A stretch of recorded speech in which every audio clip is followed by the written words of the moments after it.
welcome to the Transfer Exchange Show. We are live, and it's the end of the transfer window. And once again, the Premier League has smashed records. £2.36 billion on new players, which smashes the previous record of £1.92 billion in the summer transfers. Savage. No wonder everyone hates us, because we're just stealing our players. And it's a bit, I don't know, what's the word? It's not when you're hearing people talk about the Saudi leagues and how it's ruining football. I was just about to comment on this. Yeah, 100%, bruv. Yeah, it's hypocritical, bruv. It's just the weather's but I've just come back from my beef for everyone, so yeah, my mind's a bit fuzzy. It's hypocritical, massively hypocritical. And when you look at the players that have gone over, if people really wanted the players like Neymar, Ronaldo, or any of them, they would have bought them. So yeah. Just keep it stum. Yeah, no. We're going to be going through. Go on quickly. No, sorry, I was going to say on that point, 100%, bro. I agree. Like it's jealousy of the highest order that your club isn't getting the players you want. Snobbery as well, 100%. Yeah, and all of a sudden, Saudi Arabia. Fair play to them in my mind. They're making their step. You know what I mean? They're taking their opportunity. Like, listen, human rights stuff. That's aside. You know what I mean? That's Saudi Arabia, the country. You can get into that conversation if you want, but them buying players for loads of money, I've got no problem with it. The Premier League's been doing it for 25 years. I've got no problem with it, to be quite honest with you. So 100% agree. And look, like you said, they've got to start somewhere. How are they going to build the infrastructure of their football with the football players that they currently have now? They have to bring in better players, better managers, and to get them over to those countries, they have to pay them the big money. So it's to be expected. But we will see how it pans out in 15, 20 years, whether we're seeing Saudi Arabian youngsters come through the ranks at clubs, Saudi Arabian youngsters bought from clubs from Saudi Arabia to the Premier League, if they even want to come, that is. But we've got plenty to talk about as well. We're going to be talking about the verdicts on the buyers in the Premier League this summer transfer window.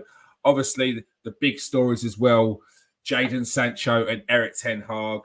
And we're going to be looking at the Champions League draw, most of the Premier League teams involved. But overall, we're going to be looking at the Champions League draw. So first of all, there was an article in The Guardian that came out, and they gave their verdict on all the Premier League teams, how they fared in the transfer window. Garf, your team came on the lowest, I have to say. On top came Aston Villa at 5 out of 5. They got their rating. Everton a 2 out of 5. Sheffield United also a 2 out of 5. And Manchester United 2.5 out of 5. Just quickly, do you think that's fair, or would you say it's harsh to give Man United 2.5 out of 5? It's definitely not fair. I know I'd go harsh. I'd go 3 out of 5 personally. It's low. Let's put it that way. That's low too. And I think that Man United addressed certain issues that we had on the field. Cover for Casemiro needed, so we got Amrabat. Striker needed, we got Højlund in. Ball playing goalkeeper needed, got Onana in. Yes, definitely room for other players that we could, like, you know what I mean. But our FFP situation meant we couldn't do it. So yeah, I think to put us down there with Everton and Sheffield United in that sort of realm is a little. It's not a great transfer window, don't get me wrong, you know what I mean, but it's a little over the top, I think. So, where else would you have brought improvements into the team, just positionally? Obviously, if we had money, I would have liked to seen Kim Min-jae come in, the defender that's gone Bayern Munich. I thought that would have been a great signing for us. So another top quality centre back, maybe a backup striker as well. I'm just throwing names out here now, but like, if he was 3 years younger, someone like Mikel Antonio, something like that, you know what I mean? Like, just a backup striker to Højlund, big man, same sort of physique, so he fits in with the style. But I can't say that I'm that disappointed with it. I like Mount. I think once we get the system sorted and he learns how to play the role, it'll be a great asset to the club. The 25 minutes I saw of Højlund against Arsenal, he looked tasty, in my opinion, to be quite honest with you. So I agree. In all fairness, that's one of the first times I've really seen him, but he looked pacey. He looked strong. He was up for the challenge. And that he wanted it. You know what I mean? So yeah, I can't grumble too much with when the state of our finances is the state of our finances. You know what I mean? I think that's where. Go on. Sorry, go on. Like I was going to say, I think that's where a lot of Man United fans are coming from, is that we are Man United and we haven't spent 350 mil this window. You know what I mean? Yeah. So yeah. And for me, quite a surprise signing and a good one, I would have said, is Reguilon. Yes, yeah. A lot of people have been arms about that, but we've got no Luke Shaw, no Malacia for 6 months. Chelsea wanted 7 mil loan fee for Cucurella, I think, with no break clause in it, which is the first player we're looking at. Reguilon, on what the deal is, as I understand it, great little, especially for Ten Hag ball. Maybe defensively isn't spectacular, but attacking wise, passing wise, like people seem to forget this is a Real Madrid. Did he come from Real Madrid or wherever he came from? Play for Real Madrid, play for Atletico Madrid. Real Madrid. Yeah. Like he's not a bad player in any sense of the word, and a scramble signing. Don't get me wrong, because we were left short, but a good scramble signing in my mind. To be quite honest with you, last day get him in. I can't see any problem with it. But yeah, Twitter. If you listen to just Twitter, the fans are in uproar because it's a Tottenham flop, and it's like maybe it'll do better. You've got to give a player a chance before you start calling him a flop. You know, I mean, like you've got to give him a chance in this system. So. Is he a flop? Because I think the first season he was looking pretty good at Tottenham. But then after that, the managers didn't fancy him. They changed managers as well. And it's never really good for a player when those situations happen, when you're going for different managers and the previous managers brought you in. It just seems like it just wasn't the right fit for the managers that have come in after the managers that brought him. That's how I feel, man. Exactly right. In my mind, he's better all-round player than Malacia. And Malacia is decent. So, listen, Luke Shaw for me is right up there with the best left back. When he's at his best, he's right up there with the best left backs in the league. So, no, he's not Luke Shaw, but he's definitely up there with Malacia, in my opinion. I can't see any reason for us as Man United fans to be that annoyed, as it seems to be, about us getting Reguilon. And obviously, it all comes back to get these parasites out of our club. It's like it ain't to do with him. This deal, it's not because It's not because they are bleeding our club dry that our FFP is so bad. It's that we can't move players on that we've signed for a hell of a lot of money, who've got massive wages, and get that. Like, I don't really understand FFP properly, but get that balance right. You know what I mean? When you've got players like Phil Jones on 120 grand a week for 10 years, you know, like when you've got Jadon Sancho on 375 grand a week, when you signed for Ronaldo the season before, 2 seasons ago, and you're giving him 500 grand a week, Sanchez 500 grand a week, like. Yeah, it's a mess, and that ain't the Glazers. That's our director of football. That's Richard Arnold. That's Murdoch. There's all of these people. You know what I mean? Like I'm as anti-Glazer as you'll find, but I don't like the fact that everything that goes wrong with this football club is the Glazers' fault. You know what I mean? So, and considering they were struggling with bringing in players on a permanent fees due to FFP, they still managed to get Amrabat on loan as well, which surely you're happy with there. Well, again, I won't lie. Not a player I knew a lot about before the World Cup. Like a lot of people had a great World Cup, and actually someone that a lot of teams wanted, and he held out for Man United, from what I understand. Like other teams came in for him, maybe not as glamorous as Man United, the name. I think Spurs were one of them teams looking at him, but whoever, but held out for us. So I like that as well. Everything I understand about the player, it's perfect for what we need. There's the thing, people keep thinking of him as the defensive midfielder, but if you actually look at his stats, he isn't out and out DM. He's got some great passing ability on him, like great transition play, great final third play, great passing, like finding players. So very happy with that. Ten Hag wanted him, and when our team's completely strong with everyone in it, Varane back, him in the middle with whoever, I don't know if he'll take Casemiro's place or not, but Casemiro, Mount, him with Højlund up front. The team's pretty complete in my opinion. So to come back to your original question, there isn't a star player that's position that I could think of where I'm like, we have to get that man. Our first team 11, pretty strong in my opinion, bro, to be quite honest with you. And what about them people that will say that Amrabat's not press resistant? One of them new fashionable words. Never heard press resistant until about 3 years ago. I can't comment on that. I can't really comment on that. Ten Hag, if he isn't press resistant, then he'll be playing further up the pitch than Casemiro. Ten Hag ain't silly, you know what I mean? Like, no, I don't believe he's complete. You know what I mean? I love how people are like, oh, he's completely press resistant. No player's press resistant, like completely. like some are better than others, but from everything I understand about him, strong, fast, good tackler as well. Being press resistant is basic that anyway. So yeah, maybe he won't be. Maybe we'll get caught off guard with his turns or something here and there, but. You're taking a player for 30 mil in today. There's 30 mil fee in the end, did it? 10 mil loan fee, and I think 20 mil after we sign him at the end of the season for him. 30 mil in today's market, mate. some players that's their right foot. You know, Saudi Arabia. I'm reading a bid 300 million for Salah. So, like, yeah, I think it's a great signing. Like you say, with the FFP restrictions on loan, great deal there. I like Mount. I know that's divided the fan base, and he ain't done much yet, so that's a different conversation. I like the look of Højlund. Reguilon, I'm happy with. The goalkeeper, particularly happy with, even though I'm very wary of people thinking we've had David De Gea for 11 years. David De Gea's best thing was shot stopping, and not just shot stopping goals, like actual things other goalkeepers can't do. Onana is not going to do that.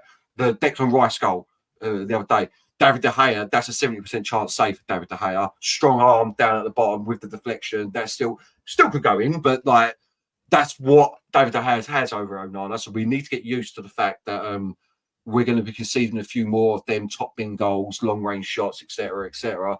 But I've definitely got a bit of PTSD from De Gea, mate, because when Onana's halfway out the pitch, just standing there with a ball at his feet, I'm sweating, bro. Like, just get rid of it. Please, just get rid of it. Get back on your line. So I'm actually pretty happy, mate. Do you know what? I've not really thought about it till today about our transfer. Like out of 5, I'm 3.5 out of 5 for that, mate. You know what I mean? Yeah, we didn't sign Frankie de Jong, Mbappe, you know what I mean? But I'm reasonably happy with it overall, bruv, to be quite honest with you. But I think we've spoken about this before. There's not every team has a Frankie de Jong, and they're still doing all right. What is this loving for Frankie de Jong?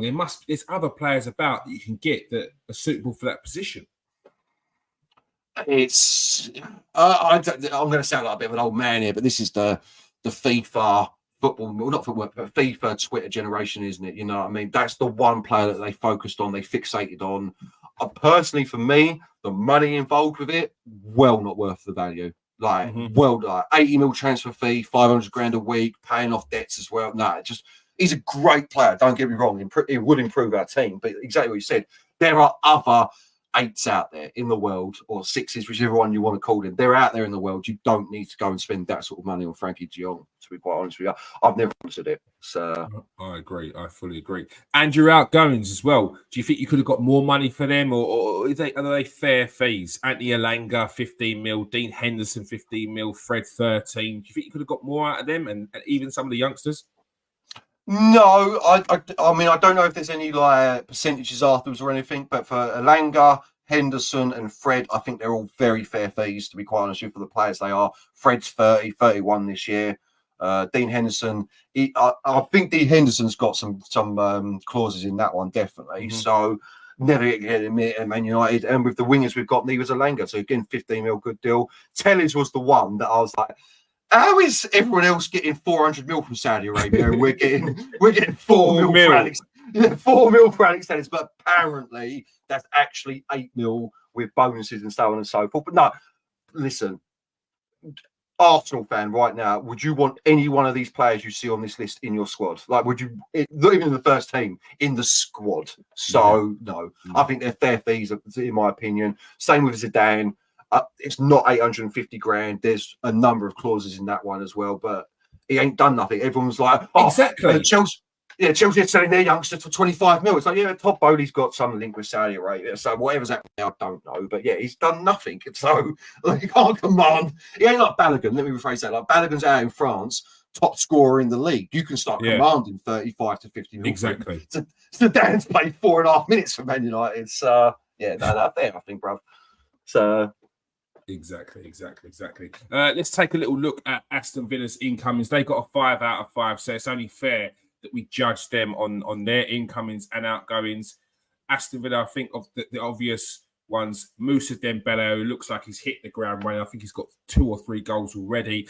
Paul Torres, who is a player that's been sort of spoken about by many clubs, many Manchester United. There's been links with Arsenal, there's been links with Tottenham, previous links with Yuri Tillemans on a free transfer. That's a good bit of business. Nico Zanolo, another good player who's very highly regarded, but had a really bad knee injury a couple of seasons ago. So he went to Galatasaray after Roma. Clement Legnet from Barcelona on loan. and they got a 5 out of 5. Do you think that's fair? No, I think it's slightly over the top on that one. That's well overrated. Because I would have given Aston Villa a 5 out of 5 like earlier on in the transfer, because you're thinking, cool, what are they going to do? And then they brought in Zaniolo, and it was like, and after that they brought in Lagnet, and it's like, I don't know how you can make a 5 out of 5 when you brought him in. Like, he's bang average for me. He's bang average.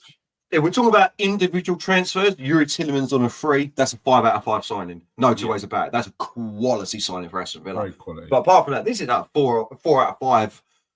I think if you're getting hyped because these are players you don't associate with Aston Villa, Mr. Diaby, Pau Torres, you don't associate Villa going out and buying these players, do you? So decent. Don't get me wrong. Pau Torres for me, I don't think he's as good as a lot of people think. Diaby is quality. Everything else is quality. Tillemans on a free. That's a signing for me. He's right up there with Maddison as one of the signings of the season for me. Like, let me rephrase. One of the signings I'm looking forward to seeing in the season, because we can't say that they're signing the season yet, obviously. But yeah, decent transfer window, but definitely not 5 out of 5, mate. No way. And then you had their outgoings: 18 million for Cameron Archer, Aaron Ramsey, who 14 million, and they've also got, I think they've got buyback clauses in those as well. That's quality, then, isn't it? Yeah, if they've got buyback quality deals in them too. So yeah, definitely 4 out of 5. I won't lie, I don't know much about Cameron Archer, but Aaron Ramsey, I like to look at like a lot. So if they've got 14 mil for him with a buyback clause, probably some percentage bonus, like, you know what I mean, like sell-on fees in there as well, maybe. So that's a good bit of business there. And then, yeah, the rest of it's just the rest of it, isn't it? You know what I mean? Like, people getting rid of for the Deadwood Gym. What did Chelsea get? And then just want to look at Chelsea's net spend of each club. Chelsea with 204 million net spend, an overall spend of 424 million. We're getting to Chelsea. Focus on Chelsea in a second. Arsenal spending 203 million, a net spend of 124, and the lowest spenders in the league. Luton Town, is to be expected, but down here as well, Everton, £37 million spend. A team that just about beat relegation last season, scored one of the lowest scorers in the league with 34 goals, only beaten by Wolverhampton Wanderers, who scored 31. The 3 teams below Everton, Leicester scored 51 goals, Leeds scored 48, and even bottom of the league, Southampton scored 36 goals. What did Everton go and buy? They bought an unknown striker from was it Sporting? Some Sporting, Beto. Was it Yusuf Chiamati? Like, he's actually, this is pure, like, from a few highlights and Football Manager, but from the highlights I've seen of him, he could be something. I'm not going to say he will be something, but he actually could be something. But in that team, he's going to struggle, man. Yeah, Chiamati, how you pronounce it. 15 mil. And if you look at see Everton the other day against who they played the other day. Who they played the other day? Can't remember who they played the other day. I think they drew 2-2. Sheffield United. Sheffield United. No, it was Sheffield United. It was Sheffield United. It was Sheffield United. Everton struggling against a Sheffield United team many expect to go down. Danjuma having about 15, 20 shots on goal and scoring in the end. But I worry for Everton. They look toothless. That's not looking good. When you look at that, and I'm thinking that their best signing is probably Jack Harrison on loan from Leeds this summer. Danjuma's all right. Ashley Young is Ashley Young. We know about him. But Beto, I mean, I saw him the other day, and he didn't look anything special to me. No, and like I say, Chiamati, pure youngster, like that is pure prospect. That is, man. Moises Keane. Is this man even real? Is this just a name that people put on books and then transfer him between teams? He's like, I made 34 mil. Moises Keane. Never seen the geezer, I'm sure. Mate, that is what you call money laundering at its finest. Didn't they sign him from Juve? They signed him from Juve. I think he went to PSG, and then Juve signed him from Everton again. Yeah, something dodgy going on there, mate. That's 100% something dodgy going on. When you're dealing with the Italians, it's definitely something dodgy. Yeah, especially Juventus as well. Look, he's taking up the whole screen. Let's look at Chelsea. Let's go back to Chelsea again. The next spend of 204 million, spending 424 million, and they've not had the best start to the season. Currently sitting, I think, in 12th position. Lost against Nottingham Forest. It's not. How long do you expect Pochettino to get if results keep going this way? I don't know, because it's Chelsea, isn't it? It's a madness thing. We haven't seen what Todd Bowley's like. If it was Abramovich, 7 games. Like, literally. Like, no, seriously, what we played there? 4 games, so another 6 games. Like, if this results went on 10 games in, gone. You know what I mean? I think Moises Caicedo is going to be one of the... Flop is the wrong word, but most overpaid transfers of all time. That is a 60 mil player right there. I know that they had to pay what Brighton wanted for him, but the 115 mil for Caicedo, 10 mil more than Declan Rice. That's madness, Russ. Like, that's madness, mate, to me, that one. Especially when they've gone and bought Lavia 53 straight afterwards as well. Yeah, it is. It's crazy. I feel like they bought Lavia because Liverpool wanted him and they tried to steal Caicedo off of Chelsea. It just seemed like it was out of spite. What do they need Lavia for? I don't understand it. It doesn't make sense to me. No, it's a madness transfer, mate, to be quite honest with you. That is Cole Palmer as well. That's Cole Palmer, another shock. Cole Palmer, 40 million out of nowhere. Another winger, right winger, when they've got Manduki in their team. I can't remember who they start with the other day. Sterling, I think he plays on the left. I think he does. To be fair, no, you're right. Yeah, it's left. Yeah, it's a left. But who did they start with the other day? They started with. No, look like they did start with Sterling on the right, but they're playing like a strange three at the back with high winger with the wing backs in Cahill and Gusto. So they're not really playing to suit some of their new signings. It just really doesn't make sense. But even some of these sign up everyone. Yeah, some of these youngsters as well, like Leslie Ugachukwu. I've literally got and I play FIFA and Champ. I've got no idea who that kid is. Like, I couldn't tell you. Like, David Washington from Santos.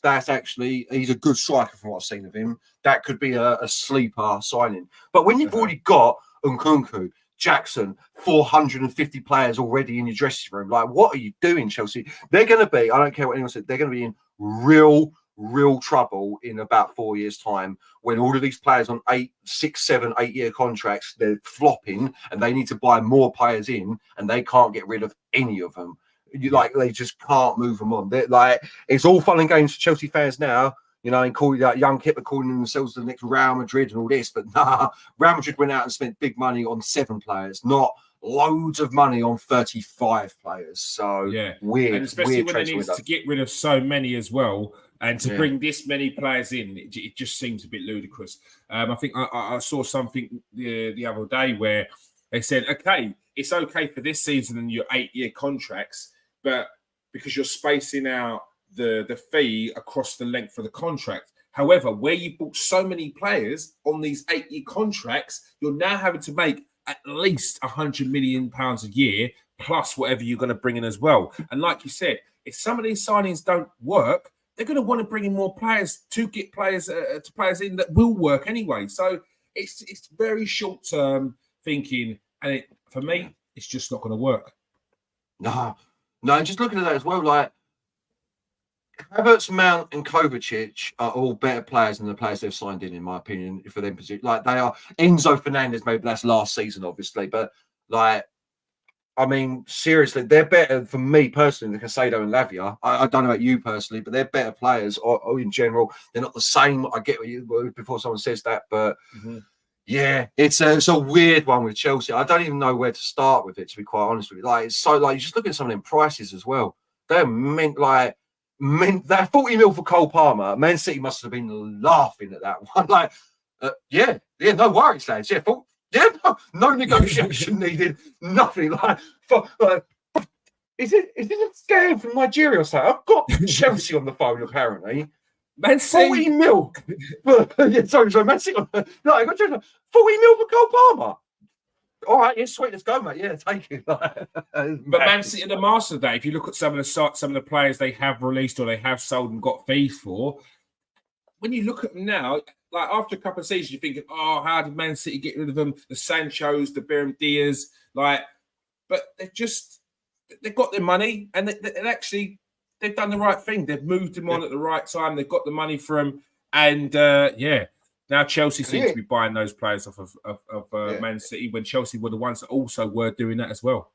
Yeah, because but Cole Palmer ain't breaking into the City side. He's a decent player, don't get me wrong. I'm not saying he's bad or anything, but he ain't breaking into that Man City side. So it's a weird signing for Chelsea. And that's a good point.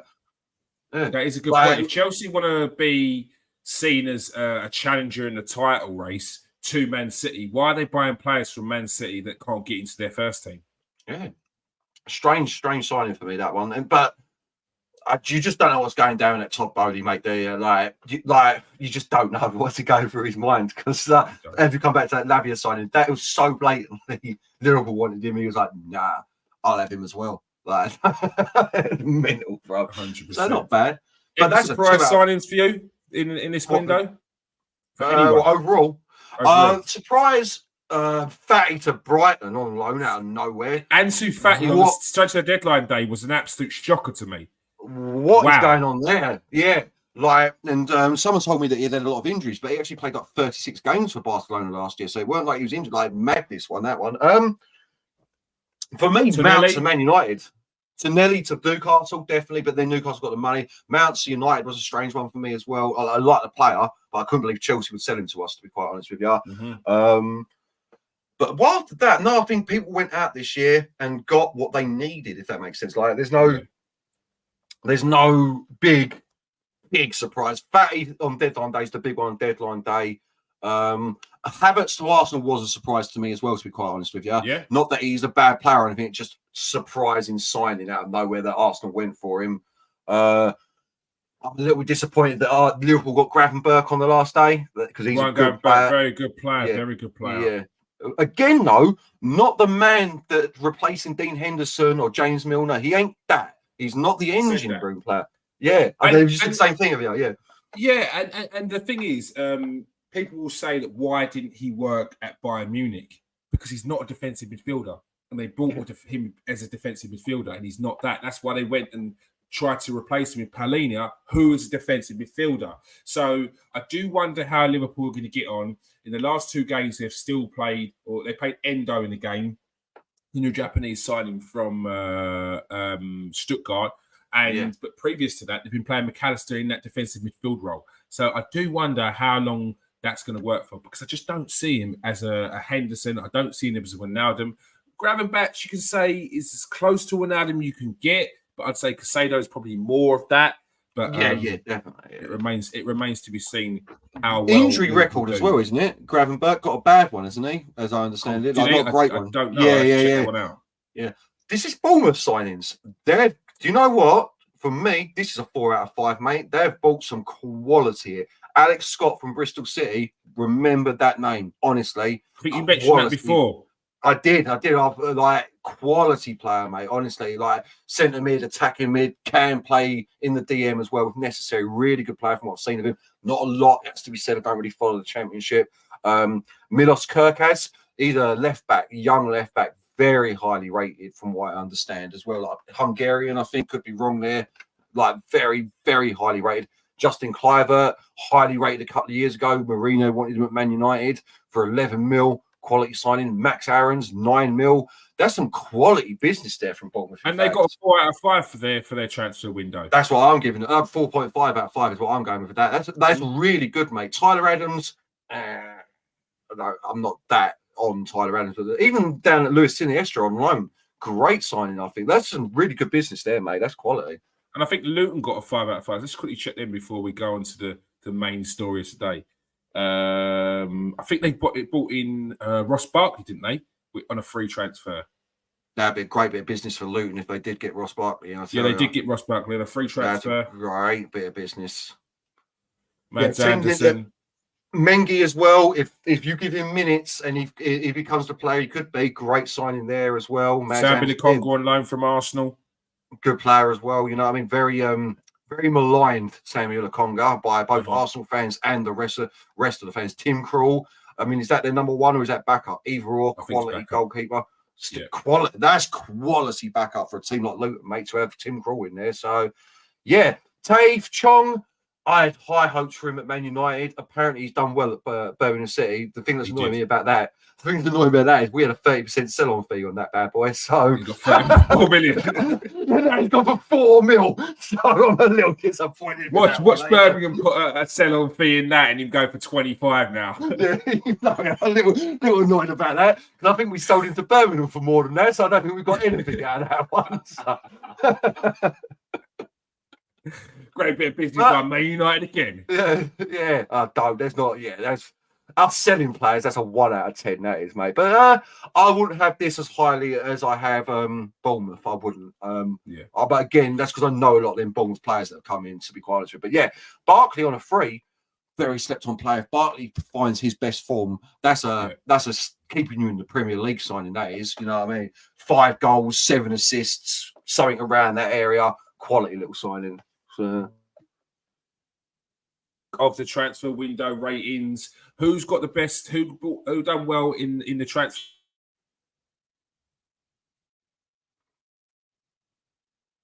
story of today? Erik ten Hag yesterday blasted Jadon Sancho after the journalist asked why Jadon Sancho wasn't playing. Let's quickly go to the clip on that one. Sancho and McTominay weren't here, they both injured as well.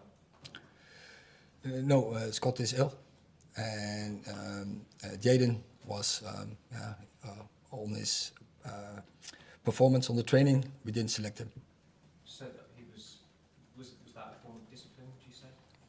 No, you have to reach a level every day on Manchester United, and we can make choices in the front line. And so for this game, he wasn't selected. Some scathing words there. And Jadon Sancho hit back not long after. I think he actually dropped 12 minutes after, mate. It's literally it was less than a quarter of an hour. On Twitter. Just please don't believe anything you read. Completely untrue. I've conducted myself in training very well this week. I believe there are other reasons for the matter that I won't go into. I've been a scapegoat for a long time, which isn't fair. All I want to do is play football and smile with a smile on my face and contribute to the team. I respect all the decisions that are made by the coaching staff, and I play with fantastic players and grateful to do so, which I know every week is a challenge. I will continue to fight for this badge no matter what. What's your take on it? Like Jadon Sancho, he hasn't delivered. Let's get it straight. He hasn't delivered. He hasn't delivered on a consistent basis for probably more than 2 or 3 games. Looks good in 1 game, looks good in 2 games. You think this is it? Jadon Sancho finally going to get a nice run, and then he's non-existent in the 3rd one. And it's no wonder why the manager doesn't play him. But then people will say they've not been happy with some of the performances that Anthony has produced, but he still gets game times. Do you think that's a fair assessment? The end bit I don't about Anthony. The bit excited with definitely he's had runs. He's not improved. He's not impressed. He's not done enough. He doesn't work hard enough. I hate to use that cliche of him not working hard enough, but you can see some games he's really up for it, and then some games he's not. And his career is stalling because of himself, in my opinion. I think it's a little harsh that Ten Hag came straight out and was like, he was just absolute toot on the training field, so we didn't pick him. You know what I mean? That you keep in-house. In my opinion, I'm a Fergie man, you know what I mean? I grew up with Alex Ferguson. He ain't going to be, unless something else is going on, he ain't going to be throwing his players under the bus like this to the media, you know what I mean? But Sancho, mate, you can't be releasing that statement. Your Man United career's done. You can't be releasing that statement, coming back from that now. How can you? He's called out the manager. He's called him out and called him a liar. If you really read what he's saying there, he's saying that Erik ten Hag is lying about him. The bit where he's like, I respect all the coaching decisions. No, you don't, because you don't respect this one, mate. You know what I mean? Listen, he's going to become, for me, along with Angel Di Maria, one of the most disappointing signings we've ever made. Not flop per se, just disappointing in general, all-round disappointment, because he has not lived up to his hype at all. That all aside, if you're not performing on the training pitch, I can't imagine Ten Hag's coming out, because he said in that statement, there's something else to this, didn't he? I think he said that there's something else to this, or there's something else He going on. thinks there's other reasons why Other he's not reason, being yeah. picked. I don't believe that. I believe what Ten Hag is saying, and I think I said to you earlier, when you come back to the comments from Cristiano Ronaldo about Jadon Sancho, about how he walked into the cafeteria one day and he's eating chocolate cake before training. And he's like, mate, what are you doing? Like, we've got training. This is my thing, bruv. Don't worry, is apparently the quote from Jadon Sancho about it. Like, don't worry about me. And I think you said this as well, one where Cristiano's like, come do some extra training with me. No, I don't need to. You're like, bro, you're talking about Cristiano Ronaldo here, mate. If he's asking you to come out onto the training field and do some hours with him, that's because he sees something in you. He ain't wasting his time. Oh, there you go then. Yeah, he ain't wasting his time by asking you to come out if you think you ain't nothing, mate. He's saying you can improve. But Man United have this problem with young players. We paid him 350, 370 grand a week, and he's resting on his laurels. And at 21, I can imagine I'd be very similar. So I do feel for the kid. And we go back to this article from last year on Ronaldo, who he blasts the youngsters, and he says that he doesn't see any of the youngsters having a career. Basically, that when he was younger, he looked up to players like Ferdinand, Van Nistelrooy, Kieron, Giggs, and followed what they did. And part of that, which helped him become the player that he is, which helped his longevity, those players were playing at 35, 36, 37. He doesn't see these players now having that longevity in their career. Do you agree? 100%. Jadon Sancho ain't going to 38. There's no, he just isn't. You know, Luke Shaw, and I think he's right. Luke Shaw's a little definitely not 38. There's no way Luke Shaw's going to 38. But Luke Shaw clearly has ups and downs. Like, he isn't completely Jadon Sancho where he just don't care. He has ups and downs, Luke Shaw, because Luke Shaw has played very well for Man United at times for long periods of times as well, you know. Whereas Jadon Sancho, as we said, like, you look at his records, man, his goals and assists, his goal contributions, his final third runs, his final third dribbles, his pressing, it is all low, like really low. So yeah, I don't see him coming back. I don't see how you come back from this, apart from the fact that now Anthony's got an arrest warrant in Brazil or something for beating up his ex-missus. So maybe we'll need a right winger in the next couple of weeks, because our club is an omni-shambles at the moment. What is it that you think that Erik Ten Hag wanted more from Jadon Sancho on the pitch? If you look at what he likes from Anthony, it's definitely defensive work, tracking back. The one thing I can say about Anthony is he runs himself into the ground every game, whereas Sancho is not that player. Like, and this is the problem. He isn't that player. So you have to start giving Sancho a little bit of leeway here. That ain't Sancho. He was never a run up and down winger. He's a full blown winger. You know what I mean? Like, yeah, he'll get back when he needs to. But again, if he ain't putting it on, listen, even at the level we played at, like, obviously you're higher than me, but if you ain't putting it on the training pitch, you're not getting on the field. So, obviously we had it when we were managing a team, you know what I mean? Like if you ain't coming to training, if you ain't putting the effort in the training, if you're not showing us that you're committed to the cause, you ain't getting in the team, mate. I'm sorry, I don't care how good you are or you think you are. You can't be brought into this system when I've got Anthony working his nuts off every week, every training session. So, yes, Anthony's end product is weak, very weak and very frustrating.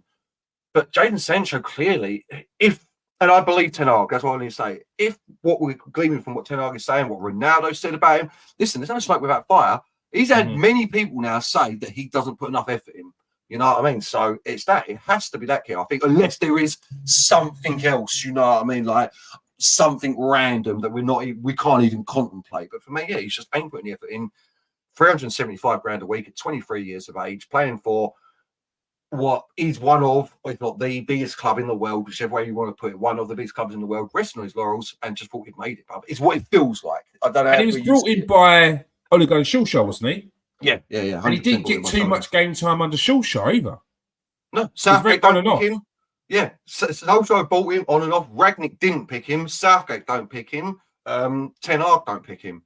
Listen, that's 4 managers, plus Ronaldo talking about him, plus other people talking about him. It can't just be, like, I see a lot of people on Twitter being like, Ten Hag, he threw away Ronaldo, he threw away De Gea, now he's throwing away Sancho. No, mate, there's no smoke without fire with this one. He clearly is not putting the effort in, and you're not talking, and I don't want to be disrespectful to other clubs here, you're talking about Man United. Or Yeah. you're talking about an Arsenal. We're talking about the biggest clubs in the world. You're wearing the badge that millions of people follow. And if you're not putting the effort in on the training grounds, I'm sorry, mate, you don't get into the team.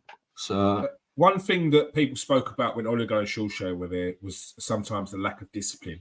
Erik ten Hag's come in and instilled that discipline. He sat Rashford on the bench in a time which you wouldn't expect him to sit on the bench because he was late for training. 1 minute as well. 1 minute, 1 minute late for training. 1.5 minutes, I'll say. Yeah. So he's sat Anthony on the bench because he wasn't doing what he wanted to do. So sat Ronaldo on the bench. Sat Ronaldo on the bench. All those players have come back into the team. Jadon Sancho just doesn't seem to have done that. And like you said, with this outburst, ill-advised outburst as well, it seems like his Manchester United career is over. So what do you do with him? Considering people are going to look at this and know that he's not got a way back into the team, way back into the squad, how do Man United play this out to try and get as much money as they can for Jadon Sancho? Saudi Arabia. It's the only way I can see him going with his wages. I can't see anyone else taking him on that doesn't cost us money. So that's our only hope. His only hope is that this is Sir Alex. This geezer is gone and he's playing for Rennes or someone. You know, I mean, like, literally, no joke. Like, Sir Alex ain't having that. Like, he got rid of Yap Stam for saying one little thing in his book. You know, he got rid of David Beckham because he didn't like his haircut, pretty much. So he got rid of Ruben Nistelrooy because he wasn't happy that Louis Saha came on instead of him in the game. Yeah, it's madness, bro. So yeah, Fergie's got him out the door. He's got two hopes. I think his Man United career's dead, but it's someone like Saudi Arabia, maybe can't see anyone. Can you see anyone else coming in for him on his wages? There was talk of Aston Villa for about 40 million, but how are they going to afford 300 grand a week? Yeah, nearly 4. That's what you've got to remember. It's 375 he's on, mate. Like, yeah, ludicrous that's money. Wild. Yeah, I think he's the third highest paid player, or was last season, in the league. Like, literally behind Haaland and De Bruyne. He's getting that at 21. He was getting that at 21. Now let's get on to that. Wages at Manchester United. This has got to be a serious problem. How do you keep a youngster hungry when they're on 21 and they're on nearly 400 grand a week? How do you instill that hunger in the player, that motivation? I think it really comes down to whether they've got it or not already. I really do care. I don't think it's I think this is when you need to start really looking at how you're signing players. You need to do deep dives on their personality. You need to discuss things with the coaches that have already coached them. Because what happened with Jadon Sancho is we saw the 61 goals, 60 assists in 3 seasons, and we're like, yeah, we're like everyone wanted him, don't get me wrong, you know what I mean? But because we're Man United and we can afford 375 grand a week, we just blew everyone out of the water before anyone else had a chance. We're like, no, come here. And he has not done it, bro. But this is when you get into the realm of, should we have built a team around him? Same as Paul Pogba. If you're buying a player that you're giving this sort of money for 75 mil, that ain't a squad player. That is your best player. That's your best player. So should you have built a team around him and given him, like what Ten Hag's giving Anthony, 2 full seasons of 38 games being able to prove himself, you know what I mean, before you start throwing him under the bus sort of thing. The other hope he's got is injury crisis. He comes back, he completely flips his attitude, reverses his lack of training or whatever it is, gets back into the manager's good books and becomes the player that we think he was going to be. But that's the 10%er, mate. The 90%er is that if it ain't Saudi Arabia, then we're going to have to loan him out for the next 3 years until he goes on a free. I would have thought. That is crazy. He's there till 2026, isn't he? Yeah, I think so. So I don't know if it's 25 with an extra year if we want it, but whatever, 2-3 years definitely. So. And what about the fact that Sancho was already there when Ten Hag came in and he wanted Anthony still? Yeah, because that is harsh. There's no ways about it. Because obviously, I think you remember at the time, I was like, we don't need Anthony. We've got Sancho, we've got Ahmad, we've got Palestri, we've got Rashford, we've got wingers. We don't need him, especially at 90 mil. Yeah, but that is that for me. I can say all that, and it is unfair on him. But that's what separates the wheat from the chaff, isn't it? That's when you are, you bought a 90 million pound player in for my position. We'll see. Yeah, we'll see. Let's see what happens, mate, because I'm better than Anthony. How dare you? Like, I'm better than Anthony. I'm taking this day. He ain't getting minutes. He didn't do that. So, well, you've seen Aaron Ramsdale, Arsenal be bought him for 30 mil, and then only not long ago, Arsenal bought in David Raya as competition for him. And I'd probably say that since David Raya's come in, Ramsdale's tightened his game up a little bit more. He's definitely looking a lot tidier, looks less nervous around the box. And his quote was, "Bring it." Like, so, that's what you want. That's what you want. Yeah. And you also want players not getting upset, throwing their toys out the pram when they do get surpassed and someone else comes in. That's when you're like, oh, all right, fair enough. You've had a couple of bad games, mate. You'll see me on Monday, though, bro. You'll see me on Monday. Like, you ain't going to forget my name. You're not going to think who done well in training. Oh, it weren't me. You're going to see me. You know, like, so, yeah, I think there are factors that you can feel sympathy and empathy for Jadon Sancho's situation, playing him on the left a lot, Anthony coming in, not building a team around him, putting a lot of pressure on his shoulders because 21. But bottom line is, mate, it's all at his feet. It's all at his feet.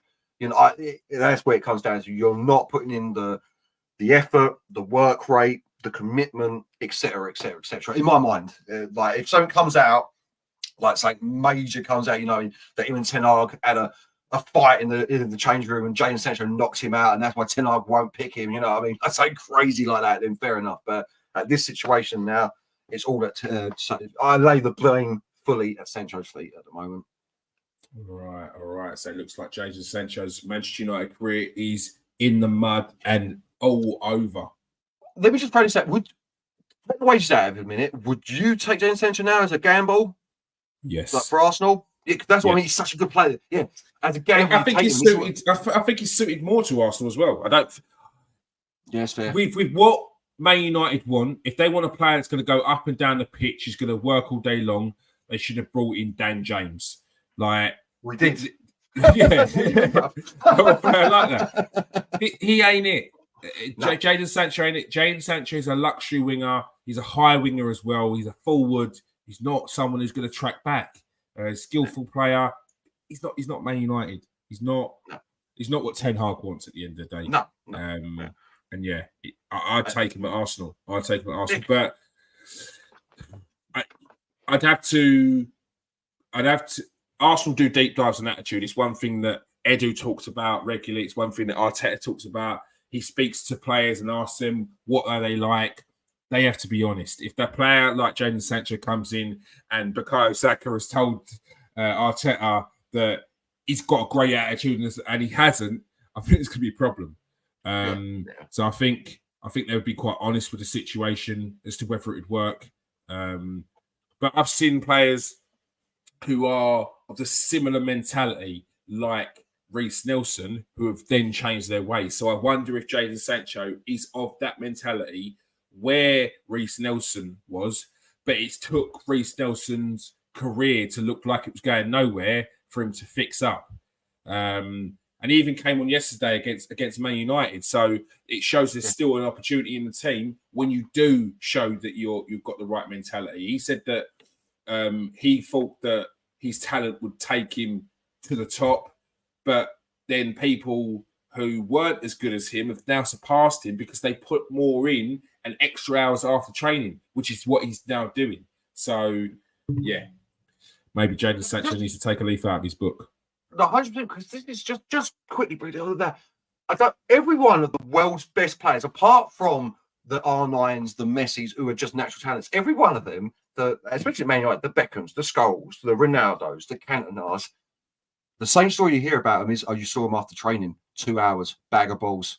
Dennis Bergkamp used to do it all the time. And Robin Van Persie, there's a story about Robin Van Persie where Robin Van Persie was sitting in the bath and he could see Dennis Bergkamp training out of the window. And he said, I'll get out the bath when Dennis Bergkamp stops training. And he didn't get out of the bath. He had to get out of the bath because his fingers were so pruned up that he had to get out of the bath. So he then took that and did it himself because he saw that to be the best, You have to put in more hours than everyone else. And that's what Jadon Sancho needs to do. Like, do you know what? That is the quick symbol. That's what Jadon Sancho needs to do. Prove to the gaffer that he's putting in the commitment, and then his career will be back on track. So, yeah. But great talent. Hasn't worked yet for Man United, is the way I'm going to put it. But let me know in the comment section whether you would take Jadon Sancho at your club. 40, 30 million. I think Man United probably take that now. But Jadon Sancho would have to drop his wages because no one's going to be able to afford. Let's say 40. Let's say 40. Do you think someone like Chelsea would go in for Jadon Sancho? 100% they would. Yeah, this is where I'm thinking. I didn't want to say Chelsea because the thing I don't want is what I said on the Dukes United show with Nathan, is I don't want an Arsenal or a Chelsea to come and pick him up and then he becomes the Jadon Sancho that we think he could be, and he's back in 15 goals, 15 assists a season. Like, go Saudi Arabia, mate. Get us 120 mil and go Saudi Arabia, fella. Become the star boy of Arabian football. You know, become the star, the face of Arabian football. That's where you go, Jadon. Arabian football, Arabian Nights, mate. Now on to the Champions League draw and expectations. Let's have a little look at the Champions League draw. Pot A, Bayern Munich, Manchester United, SC Copenhagen, Galatasaray. It's not the easiest group. There's going to be a couple of sticky games, but Man United should do all right in that one. Group B, Sevilla, Arsenal, PSV, and Lens. Arsenal back in the Champions League for the first time. So it will be difficult. It's not going to be easy. I know people look at that group and think a lot easier, but they haven't done too great in the Europa League. PSV knocked you out last year, didn't they, of the Europa League? Or was that Sporting? It was Sporting that knocked us out. Sporting, sorry, yeah. It was, I want to say, the year before. It was the year before. Was it year before? Can't remember the year before. I want to say. Was that PSV? I was going to Galatasaray. There you go. Just quickly, I know you're going through. That Group A, mate. Like, Man United fans are like, it's an easy group. We'll just win at home against Bayern. Yeah, that's a given, isn't it, lads? That we're going to beat Bayern at home. Galatasaray away. You children don't understand. I'll watch that night. I'll watch that 94 game, mate. I'll watch that 94 game with the Man United players are getting off the bus, and it's literally like just nightmarish, mate. So yeah, Copenhagen 6 points, Galatasaray away. Oh, that's a sticky one, mate. And we need to get our 12 points from them two games. There's no two ways about it. Group D, Benfica into Salzburg and Real Sociedad. E, final, Atletico Madrid, Lazio and Celtic. F, PSG, Borussia Dortmund, AC Milan and Newcastle United. What a group that is. The group of death, surely. Group G, Manchester City, RB Leipzig, Kieron Zevza. I've always called it Saverna. I've always called it Saverna Sevesta. So Saverna Sevesta, we're going to call it. And Young Boys, Group H, Barcelona, Porto, Shakhtar Donetsk, and Antwerp. Now, Man United's group, she was just saying, Bayern Munich, tough game, home or away. Harry Kane now as well. Harry Kane. This is his opportunity to potentially win a Champions League medal, something that you weren't going to win with Tottenham. Galatasaray, tough away game, but at home, they're terrible away from home, Galatasaray. But they've got made some decent signings, Galatasaray, in recent seasons. Obviously, Wilfried Zaha's just joined them as well, and Copenhagen. Copenhagen should be a home and away win there as well. That's the one. It's got to be 6 points against Copenhagen, and for us to go through without any complications, it's got to be 6 points against Galatasaray as well. It'd be nice to welcome Fred back to the Old Trafford as well with Galatasaray. So yes, it has to be 12 points from those four games: home and away Copenhagen, home and away Galatasaray, for us to get through without having to worry about getting a result against Bayern somewhere. Because Bayern at the moment, you're looking at the results in Germany, they're very up front as well. They're just absolutely riffing it. So fair play to them. Arsenal, Seville. Arsenal on their day should be beating Seville, PSG and Lens, but it's the Champions League. It's different. It is a different competition. People take it a lot more seriously. Different type of football. Maybe it's slightly a bit slow. You've got to be more patient in this game. For me, Arsenal should be getting out of that group, though. What winners do you think? Group winners out of that? If we are group winners, I think that's a very good start to the campaign. I would say, mate, if you come out of that group winners, mate, that's a really good squad. Sevilla are not to be slept on. Neither are PSV, and Lens on their day. And they say, I agree with you. Arsenal should beat all three of them teams, but all three of them on their day can give Arsenal a game and nick a win easily anywhere. You know what I mean? So 100%. I've watched this Arsenal team in the Europa League, and yes, I think they've won their groups on both occasions or all three occasions. However, they have struggled sometimes. They've struggled against some of the lower teams. They've struggled against teams, especially once they've got out the group stages. It gets to the knockout stages, they've struggled and had to take it into the second leg. So it's not going to be easy. First season back into the Champions League, get out the group stages and then see who we get further than there. Let's go through them and see who you're going to say who you think should be getting through, the two teams that you think should get through. Group A, who do you see getting through? Obviously, Man United, Bayern Munich. yeah, it has to be there, doesn't it? Man United, Bayern. Something's gone wrong if them two don't go through in Group A. Group B. Seville, Arsenal, definitely. Sevilla, Arsenal. Group C. I can. Do you know what? Union Berlin did really well last year. I can see them sneaking through. I'm going to go out on a limb and say Real Madrid, Union Berlin go through in that group. Ooh, we'll be coming back to these. Come to that one. We might even do like a little Champions League special each Monday. Yeah. Napoli in Europa League, mate. That's the big hot take I'm making on this one. All right. So, I like it. Group D, Benfica, Inter, FC Salzburg, and Real Sociedad. That's a tough one for all of them teams, I'd say. But I'd say, in my eyes, Inter. I don't know about the second team. It's the obvious one seems Benfica, but yeah, I'd probably say Inter and Benfica.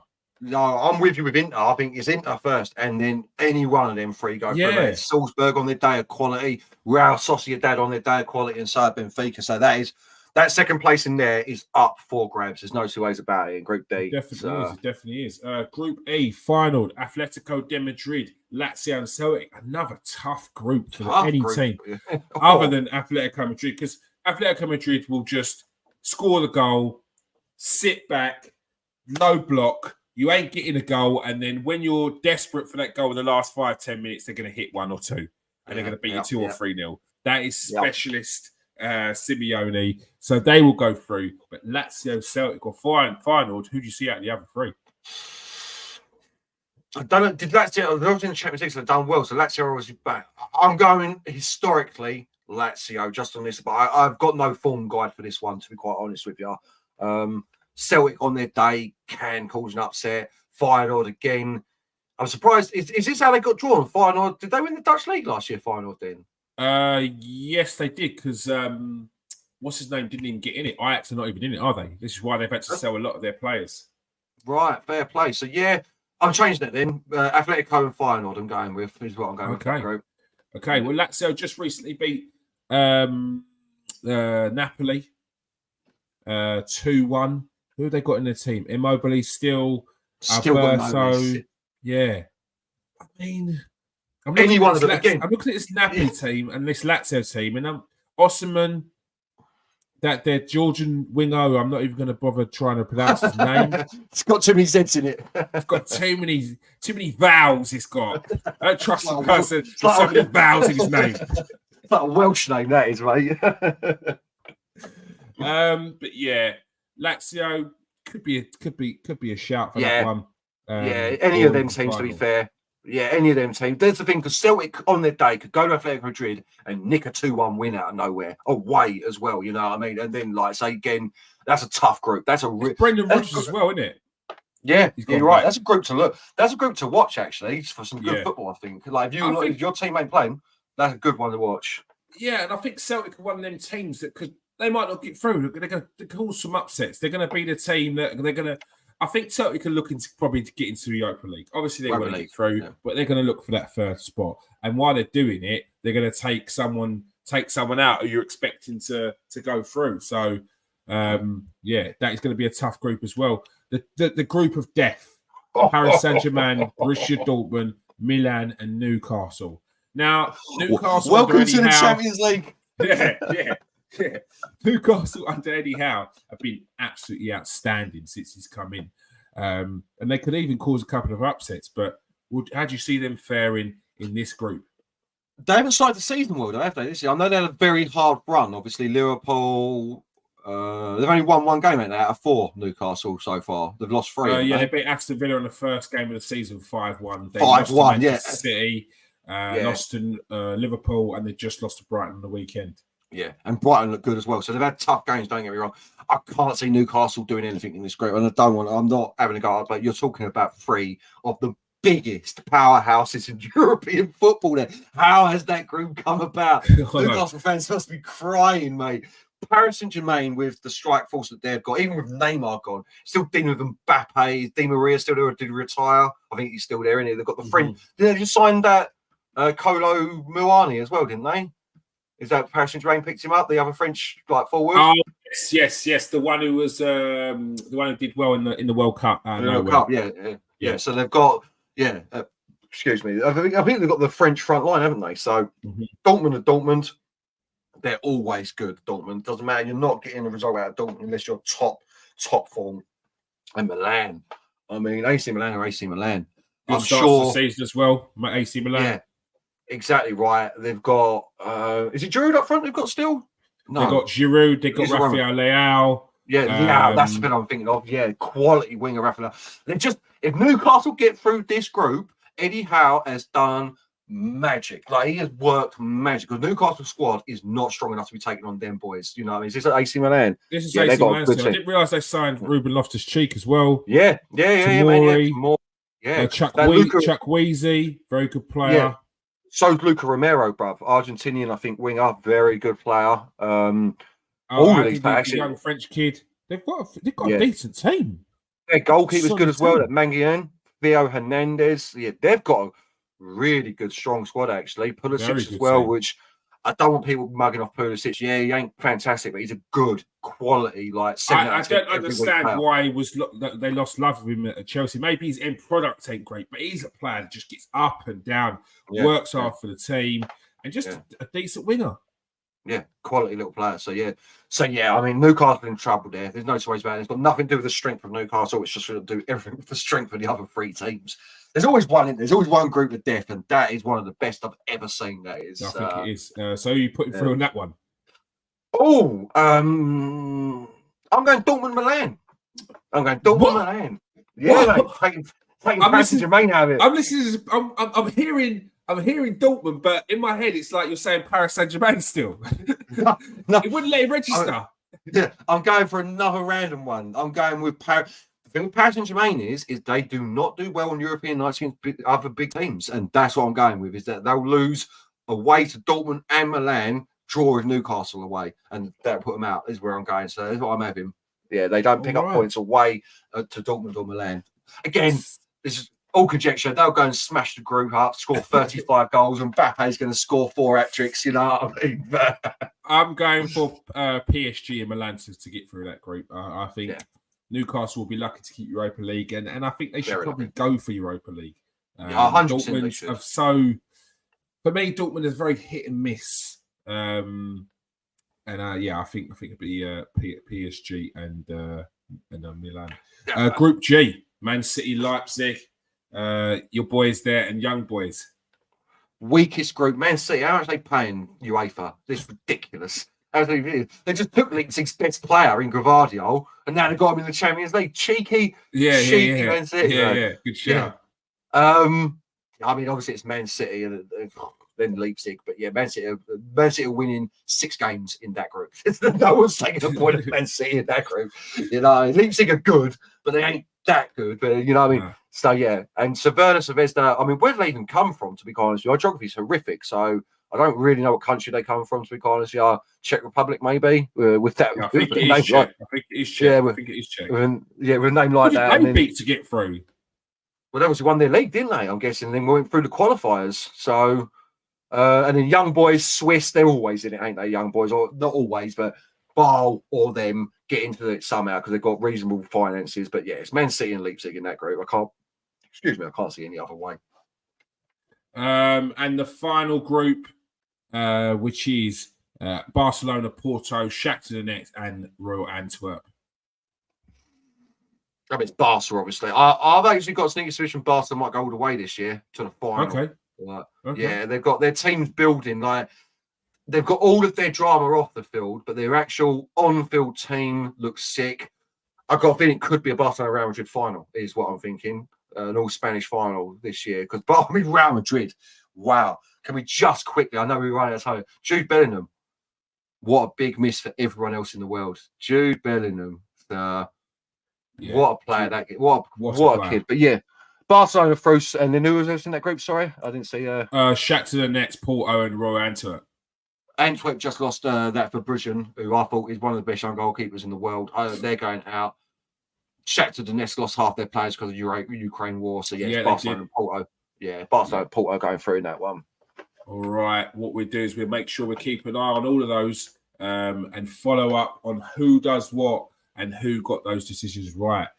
All right. That is all we have time for. Thank you for joining us tonight, Garf. Pleasure as always, mate. Thank you very much. And thank you for joining us, everyone else. Make sure you hit that like and subscribe if you are new to the show. If you are a regular to the show, press that like and press that share button. Make sure you get in the comment section as well. Let us know what your thoughts are on the show and all of what we've spoken about tonight. Peace out, people. Stay safe and wash your hands.